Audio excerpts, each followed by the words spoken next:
Et c'est l'heure de la revue de presse française avec vous, Natacha. Bonjour. Bonjour Elisabeth. On va revenir donc sur ce que disent nos journaux français ce matin. De nombreux articles sont consacrés notamment à la présidence de François Hollande et aux difficultés de la rentrée, forcément. Oui, forcément, la fin du président normal, c'est ce que titre en une Libération. Pour le quotidien, hein, François Hollande n'a pas le choix. Il doit changer son tempo et puis aussi ajuster son style, puisque l'été a mis le feu à la normalité, nous dit le quotidien. Alors bien sûr, François Hollande veut toujours rester un chef d'État exemplaire, hein, qui s'arrête au feu rouge et qui prend le train. Mais malgré tout, il va falloir changer de posture, nous dit Libération, parce que l'exécutif a sous-estimé la violence de la crise économique et sociale. Et surtout, il a négligé quelque chose, le fait que Nicolas Sarkozy a changé le rapport entre les Français et la politique.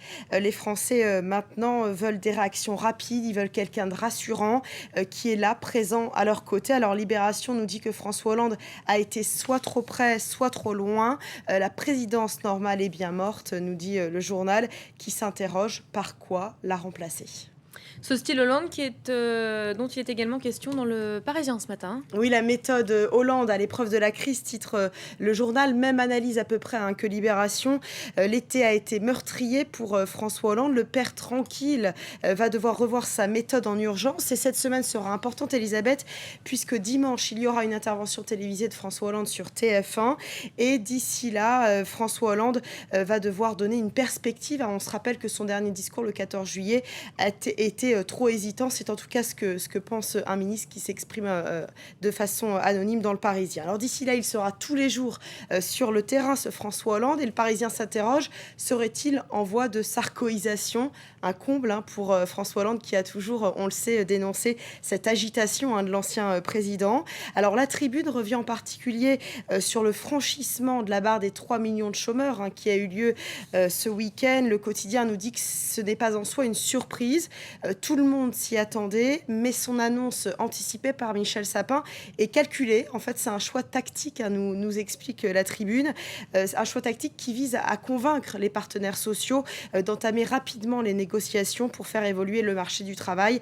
Alors, c'est ce que certains appellent l'adaptation de l'emploi, d'autres la flexibilité.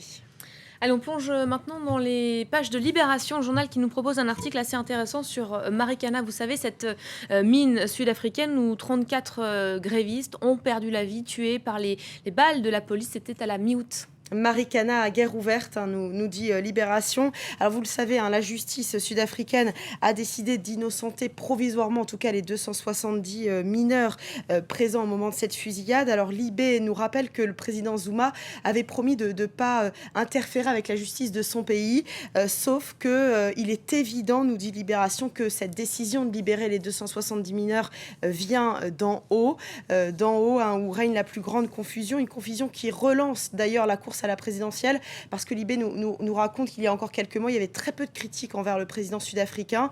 Et là, depuis quelques semaines, depuis cette crise, eh bien, il y a beaucoup de critiques, y compris au sein du parti de l'ANC, le parti de Jacob Zuma.